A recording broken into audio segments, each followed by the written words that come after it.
Hello, my friends.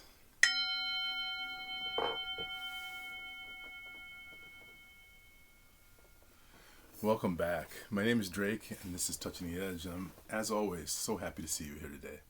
I'm happy to see you because we are touching base on this relationship to building our confidence over this 40-day practice of stimulating a greater sense of calm, a calm that doesn't blow out in the midst of the winds of things that are happening, and a clarity that we don't get distracted by all the stuff that people are working to do. Carlos Castaneda described human beings as black magicians, meaning that they're trying to get into your head to get you to focus on their vision of reality. And so today I'm asking you to focus on your own vision of reality, your own authentic vision of reality. And I want to touch base on a couple of framings just briefly. Number one, have you ever seen a dust mite? Have you ever seen those magnifications of dust mites? Those things are terrifying. You know, if they were as big as we were, we would be terrified by these creatures. It's all a matter of magnification. Same thing, I forget the name of this telescope that they put out into space, that we're able to see so deeply into space, and we're able to see things that are amazing, things that are unbelievable. But again, it's all about the magnification. And so I want to suggest to you that the size of things matters. The size of your challenge matters, and it's all relative. It's like an ant. An ant is enormous compared to an amoeba, and yet tiny compared to us. Our star is vast, and yet not that big a star compared to others. And so what I'm suggesting is your challenges are relative. Bob Marley said that every man thinks his burden is the heaviest. And so what I'm suggesting is when we are experiencing pain, it's very challenging to focus on the pain of others. And yet we want to place things in proper perspective.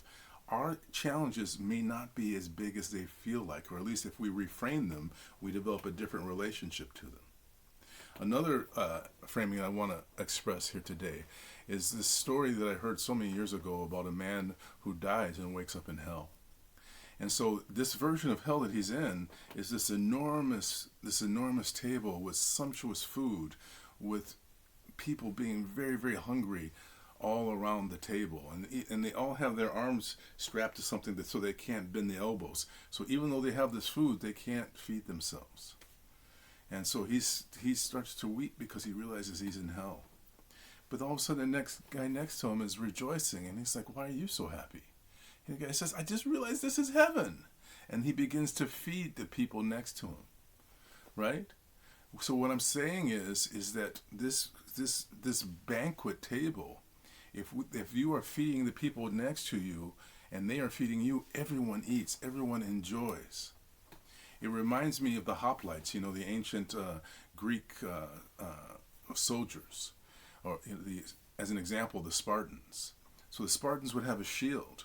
But their shield was not to protect themselves. Their shield was to protect the man next to them. And the man next to them on this side was protecting him with his shield. So again, if it's all about having the motivation.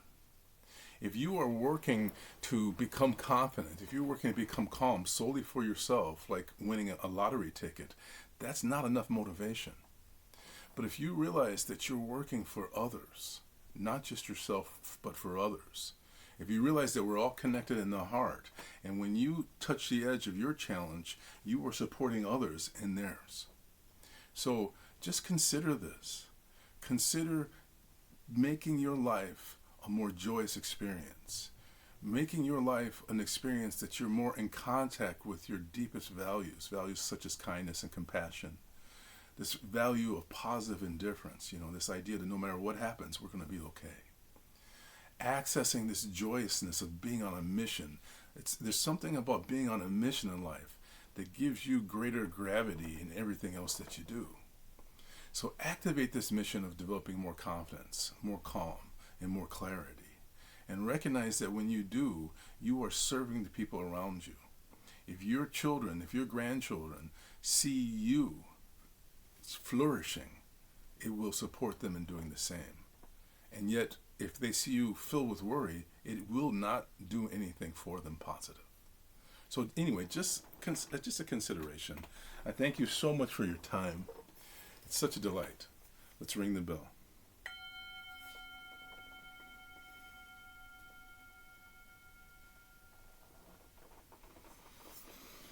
I once saw a story about a young man who was very, very young. He was like 13 years old, and he was very thin.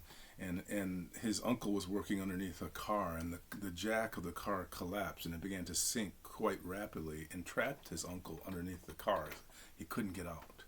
And this young boy somehow managed to lift this car just long enough for the uncle to shimmy out. When you're doing things for others and not just yourself, you have more strength than you could ever imagine. I bring my hands in a prayer position and I bow to you because I know that you have the strength to lead us. Namaste, my friends. Have a wonderful day.